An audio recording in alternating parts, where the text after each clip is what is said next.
Kukuha ang DepEd ng dagdag na 16,000 guro ngayong taon para tugunan ang problema sa teacher-student ratio. Pero sabi po ng isang grupo, kulang pa yan dahil mahigit 100,000 ang kabuang kakulangan sa mga guro. Nakatutok si Ian Cruz.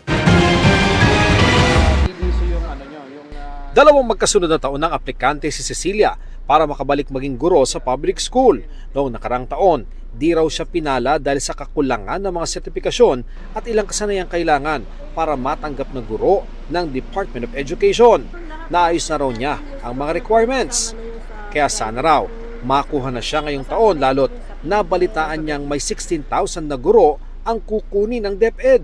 Magandang balita po sa amin na mga nag-a-apply, mga applicants po. Mas lumaki po yung pag-asa namin na magkaroon po kami ng trabaho at makapasok po kami sa public school. Umaasa ang DepEd na sa pagdaragdag ng mga guro, mapapaganda na ang teacher-student ratio ng bawat klase na kritikal para matuto ang mag-aaral. Patuloy din daw na tinututukan ng DepEd ang hiring ng mga guro sa bawat rehiyon para matiyak na hindi naantala ang appointment nila. Ayon pa sa DepEd, bilang suporta sa direktiba ng Pangulo na makapag-concentrate sa silid-aralan ng mga guro, sinimula na rin ng DBM ang pag-i-issue ng NOSCA o Notice of Organization, Staffing, and Compensation Action para sa pagkuha ng 10,000 admin staff ng DepEd.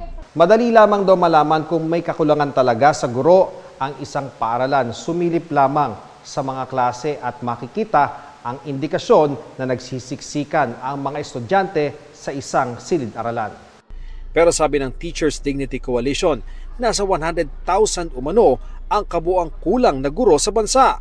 Kung na-address nila yung shortage at nagkaroon tayo ng 20,000 last year plus 16,000 this year, no? So kulang pa rin ng more than 60,000 yung guro natin para ma-address natin at maibigay natin yung talagang kailangang number of teachers. No?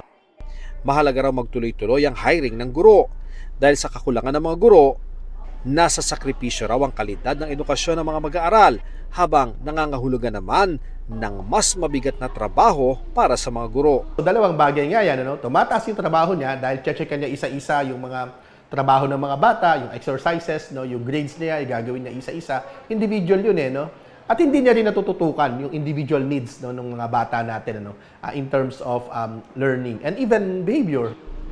Sinisika pa ng GMA Integrated News sa makuhang panig ng DepEd ukol sa pahayag ng TDC. Para sa GMA Integrated News, Ian Cruz, Nakatutok, 24 Oras.